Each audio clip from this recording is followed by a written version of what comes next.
नमस्कार, स्वागत है आप सभी का एबी स्टार न्यूज में और मैं हूं आपके साथ जुबैर चौधरी। वक्त तो चला है देश लाइव का, जहां सबसे पहले बात करेंगे जंतर मंतर पर पहलवानों के ध्वनि प्रदर्शन की। बता दें कि प्रदर्शन का मामला सुप्रीम कोर्ट पहुंचा, जहां सुप्रीम कोर्ट में दिल्ली पुलिस ने बयान दिया है। उन्होंने कहा है कि वह ब्रजभूषण शरण सिंह के खिलाफ एफआईआर दर्ज करेंगे।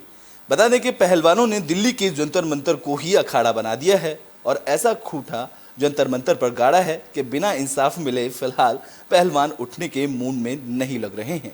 रेसलिंग फेडरेशन ऑफ इंडिया के अध्यक्ष बीजेपी सांसद ब्रजभूषण पर जो आरोप पहलवान लगा रहे हैं वो वाकई में बेहद गंभीर हैं। पहलवानों के प्रदर्शन के बीच रेसलिंग फेडरेशन ऑफ इंडिया के अध्यक्ष और बीजेपी सांसद ब्रजभूषण मुश्किलों में फंसते नजर आ रहे हैं।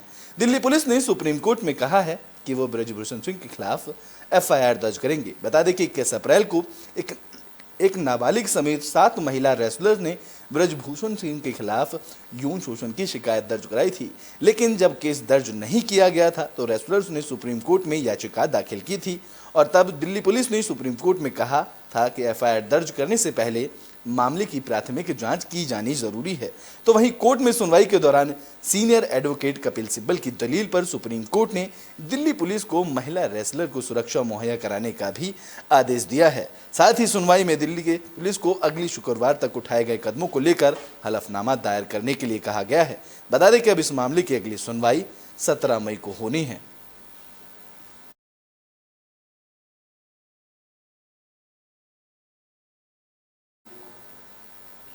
तो बुलेटिन में बात कर लेते हैं जिया खान सुसाइड केस की, जिसमें 10 साल बाद बड़ा फैसला आया है। बता दें कि इस सुसाइड केस में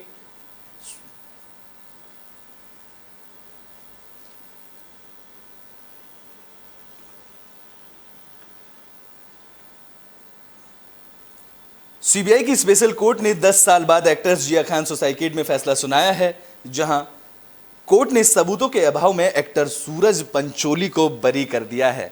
बता दें कि इस दौरान कोर्ट ने कई अहम पहलुओं को देखकर इस मामले में फैसला सुनाया है।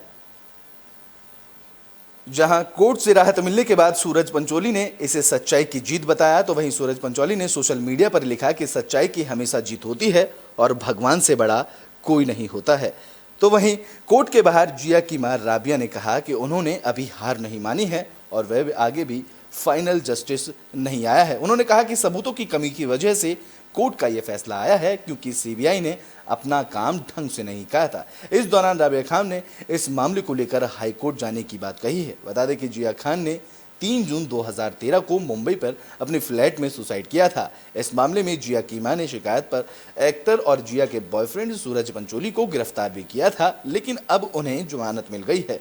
जहां पुलिस ने जिया के घर से 6 पन्नों का सुसाइड नोट भी बरामद किया था, जिसके बाद यह खुलासा हुआ कि जिया सूरज के साथ बिगड़े रिश्तों की वजह से परेशान थी।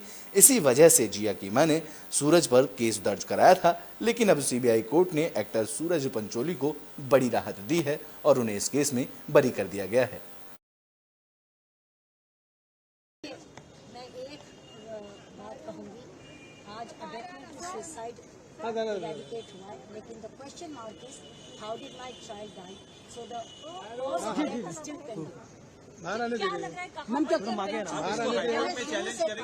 शुरू से कहा है this is a case of murder and now the abetment suicide is gone but the murder. तो बुलेटिन में बात कर लेते हैं अतीक अशरफ हत्याकांड की, जिसको लेकर सुप्रीम कोर्ट में सुनवाई हुई है। तो वहीं सुप्रीम कोर्ट में कई सवाल जवाब किए गए हैं। अतीक और अशरफ हत्याकांड का मामला सुप्रीम कोर्ट पहुंच गया है, जहां सुप्रीम कोर्ट ने हत्याकांड को लेकर यूपी की योगी सरकार को फटकार लगाई है और कई सवाल पूछे हैं। साथ ही सरकार से कोर्ट में स्टेटस अप रिपोर्ट की दाखिल करने को भी कहा गया है। अतीक और अशरफ को मेडिकल के लिए ले जाने के दौरान सुरक्षा इंतजामों पर भी सुप्रीम कोर्ट ने नाराजगी जताई है। साथ ही सुप्रीम कोर्ट ने सुनवाई के दौरान विकास दुबे एनकाउंटर का भी जिक्र किया। दरअसल अतीक और अशरफ हत्याकांड को लेकर कोर्ट में 2 याचिकाओं पर सुनवाई हुई। इस दौरान कोर्ट ने योगी सरकार से कई सवाल पूछे और अतीक और अशरफ को एम्बुलेंस से अस्पताल ले जाने के बजाय पैदल क्यों ले जाया गया। जहां सुप्रीम कोर्ट की ओर से पूछे गए तमाम सवालों के जवाब में सरकारी वकील ने कहा कि अतीक और अशरफ की हत्या की जांच के लिए एसआईटी का गठन कर दिया गया है।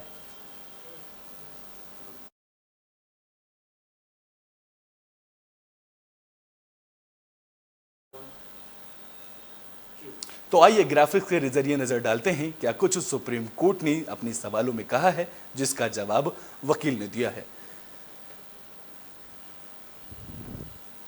तो सुप्रीम कोर्ट ने बड़े सवाल किए हैं, जहां सवाल है, पहला सवाल सुप्रीम कोर्ट की तरफ से किया गया कि हत्यारों को यह कैसे पता चला कि अतीक और अशरफ इस अस्पताल में आने वाले हैं।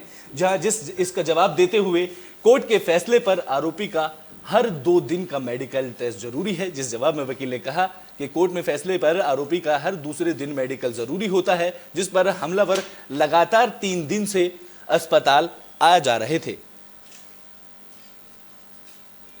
बता दें कि कोर्ट ने एक और बार फिर सवाल जवाब किए, जहां कोर्ट ने यह भी कहा अपने सवाल में हत्याकांड के बाद क्या क्या कदम उठाए गए, और कोर्ट ने के सामने स्टेटस रिपोर्ट दाखिल करने के लिए भी सुप्रीम कोर्ट ने कहा है। जिसके जवाब में वकील ने कहा कि सरकार ने जांच के आयोग बनाया है, जहां राज्य पुलिस की एक विशेष एसआईटी की नियुक्ति की गई है और इस मामले में सरकार की तरफ से लगातार जांच भी की जा रही है। तो वहीं वकीलों की तरफ से यह भी जवाब दिया गया कि आयोग में 2 मुख्य न्यायाधीश हैं और 1 न्यायाधीश है और 1 पुलिस अधिकारी भी इस टीम में शामिल है।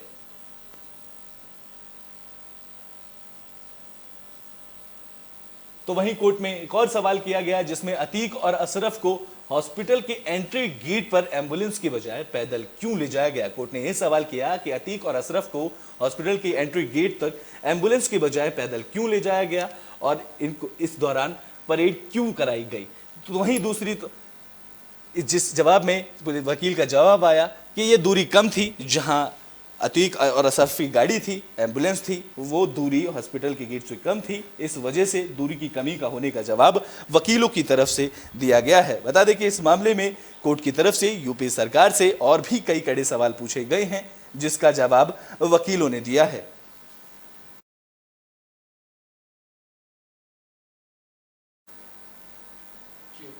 तो अतीक अशरफ हत्याकांड को लेकर यूपी पुलिस लगातार दबिश दे रही है और इस बार अतीक अशरफ हत्याकांड के मामले में यूपी पुलिस की तरफ से अतीक के ससुराल में तलाशी ली गई है। माफिया डॉन अतीक अहमद और उसके भाई अशरफ की हत्या के बाद उमेशपाल शूटआउट केस में नए खुलासे हो रहे हैं।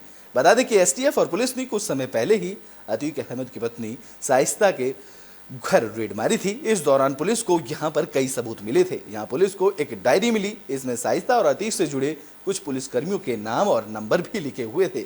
इसके साथ ही पुलिस को उस डायरी के जरिए अतीक के 5 राज्यों में फैले कनेक्शन और हवाला कारोबार के बारे में भी जानकारी मिली। इस डायरी के जरिए पुलिस अतीक को और कई गुर्गों के करीबों को लोगों के बारे में पता चलाने में जानकारी जुटा रही है। बता दें कि इस रेड के दौरान पुलिस को शाइस्ता के पिता के घर से कुछ पुरानी एल्बम भी मिली।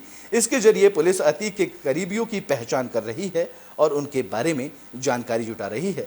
तो वहीं घर से में रखे कंप्यूटर की हार्ड डिस्क भी पुलिस ने अपने साथ ली, जहां बताया जा रहा है कि पुलिस ने रेड के दौरान अतीक अहमद की पत्नी शाइस्ता के घर से ली गई हार्ड डिस्क जब्त कर ली है, जिसके बाद माना जा रहा है कि हार्ड डिस्क में काफी अहम सुराग पुलिस को मिल सकते हैं।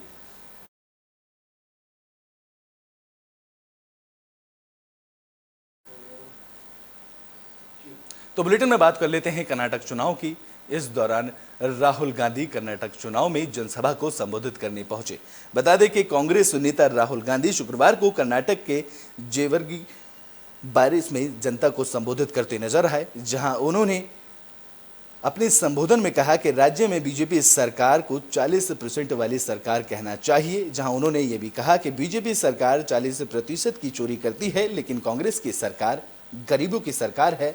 और इस दौरान राहुल गांधी ने अपने संबोधन में ये कहा कि कांग्रेस की सरकार छोटे व्यापारियों की और की सरकार है और कांग्रेस की सरकार गरीबों की सरकार है। राहुल गांधी ने आगे कहा कि कर्नाटक में कांग्रेस को कम से कम 150 सीटें मिलनी चाहिए, जहां बीजेपी चोरी से, भ्रष्टाचार से सरकार को चोरी करने की कोशिश करेगी। लेकिन उनके एमएलए ने अभी हाल ही में कहा है कि बीजेपी में मुख्यमंत्री की पोस्ट 2500 करोड़ में बिकती है। तो वहीं बीजेपी को इस बार सिर्फ 40 ही सीटें मिलेंगी।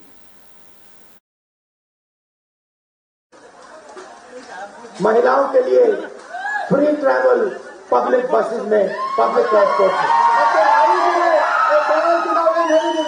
ಎಲ್ಲ ಮಹಿಳೆಯರಿಗೆ ಕರ್ನಾಟಕ ರಾಜ್ಯದಲ್ಲಿರ್ತಕ್ಕಂಥ ಎಲ್ಲ ಮಹಿಳೆಯರಿಗೆ ಗವರ್ಮೆಂಟ್ ಬಸ್ಸಸ್ ಅಲ್ಲಿ ಉಚಿತವಾಗಿ ಅವರು ಹೋಗಬಹುದು। ये काम बीजेपी नहीं कर सकती है। ಈ ಕೆಲಸವು ಕಾಂಗ್ರೆಸ್ ಬಿಟ್ಟರೆ बीजेपी आदि जेडीएस आदि ಮಾಡಕ್ಕೆ ಸಾಧ್ಯ ಇಲ್ಲ. प्रधानमंत्री ने कहा कि ये काम नहीं किया जा सकता, वो सही कह रहे हैं, बीजेपी के शासन में ये काम नहीं किया जा सकता. ಏನವ್ರು ಹೇಳ್ತಾ ಇದ್ದಾರೆ ಅವ್ರ ಕೈಯಲ್ಲಿ ಮಾಡಕ್ಕೆ ಆಗಲ್ಲ ಅಂತ ಏನ್ ಹೇಳ್ತಾ ಇದ್ದಾರೆ, ಅವರಂತೂ ಖಂಡಿತ ಮಾಡಕ್ಕೆ ಸಾಧ್ಯನೇ ಇಲ್ಲ. क्योंकि बीजेपी की सरकार 40% चोरी करती है ಯಾಕಂದ್ರೆ ಬಿಜೆಪಿ ಸರ್ಕಾರ 40% ಸರ್ಕಾರ ಇದೆ ಈಗ. और जो सरकार 40% चोरी करती है वो ऐसे वायदे कर नहीं सकती. ಯಾವ ಸರ್ಕಾರ 40% ಕಳ್ಳತನ ಮಾಡ್ತದೆ ಈ ತರ ಅವರು ಪ್ರಣಾಳಿಕೆಯಲ್ಲಿ ಹೇಳಕ್ಕೆ ಮತ್ತೆ ಮಾಡಕ್ಕೆ ಸಾಧ್ಯ ಇಲ್ಲ. हमारी सरकार गरीबों की, छोटे व्यापारियों की, किसानों की, मजदूरों की सरकार होगी. ನಮ್ಮ ಸರ್ಕಾರ ಬಡವರ, ದೀನದಲಿತರ, ಅಲ್ಪಸಂಖ್ಯಾತರ, ಹಿಂದುಳಿದ ವರ್ಗ. तो एक तरफ कर्नाटक में सभी पार्टियां चुनाव प्रचार में जुटी हुई हैं, तो वहीं दूसरी तरफ इस दौरान कार्यकर्ताओं में मारपीट के मामले भी सामने आ रहे हैं। बता दें कि कर्नाटक में 10 मई को होने वाले विधानसभा चुनाव को लेकर सभी पार्टी ताबड़तोड़ प्रचार करने में जुटी हुई हैं। इस बीच कर्नाटक के वरुणा से बीजेपी के वॉलंटियर नागेश ने पूर्व मुख्यमंत्री सिद्धरमैया के भतीजे पर मारपीट का आरोप लगाया, जहां उनका दावा है कि सिद्धरमैया के भतीजे ने बीजेपी नेता वी सोमन्ना के लिए प्रचार करते समय उनकी पिटाई की थी। इस घटना के दौरान नागेश उनकी पिटाई से घायल हुए थे, जिनको स्थानीय अस्पताल में भर्ती कराया गया था, जहां उनका इलाज किया गया। बता दें कि सिद्धरमैया के भतीजे को एक और मुकदमे में भी बुलाया गया है और अब उन पर बीजेपी नेता की मारपीट करने का आरोप लगा है।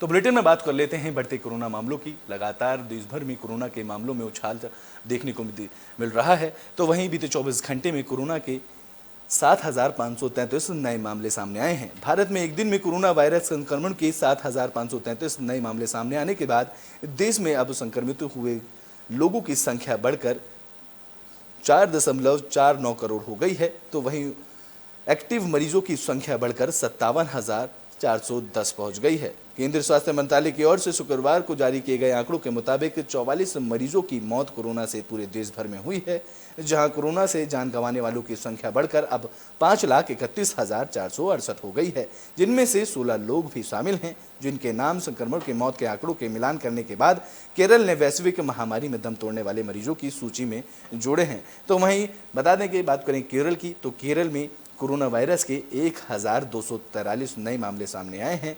तो वहीं केरल में 17 लोगों की कोरोना से जान गई है।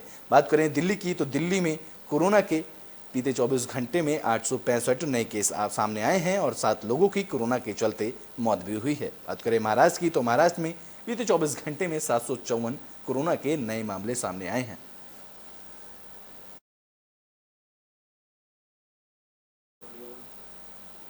तो बुलेटिन में बात कर लेते हैं इंडोनेशिया में हुए बड़े हादसे की, जहां स्पीड बोट नाव डूबने से 78 लोगों की जान पर बनाई। बता दें कि दक्षिण पूर्व एशियाई देश इंडोनेशिया में बड़ा हादसा हुआ है। यहां कम से कम 78 लोगों को ले जा रही एक स्पीड बोट डूब गई। ऐसा हादसे के बाद तुरंत ही लोगों को बचाव कार्य में लगाया गया। जानकारी के मुताबिक यह हादसा शुक्रवार की सुबह पश्चिमी इंडोनेशिया के द्वीप समूह के पास हुआ, जहां स्पीड बोट के डूबने के दौरान लोगों की चीख चिल्लाने की आवाजें सुनाई दी। इस हादसे के बाद पेकनाबेरू सर्च एंड रेस्क्यू एजेंसियों ने बचावकर्ता के अभियान शुरू किया। इस दौरान एजेंसी के चीफ ने बताया कि 11 लोगों के शव अब तक बरामद किए जा चुके हैं। तो वहीं उन्होंने बताया कि हादसे के शिकार हुए लोगों में ज़्यादातर महिलाएं और बच्चे शामिल हैं। इस दौरान उन्होंने बताया कि हादसे के बाद अब तक 58 लोगों को बचा लिया जा चुका है। इसके अलावा कई लोगों तो घंटे में पानी बहते रहने की वजह से बेहोश हुए थे, जिनको अस्पताल में भर्ती कराया गया है।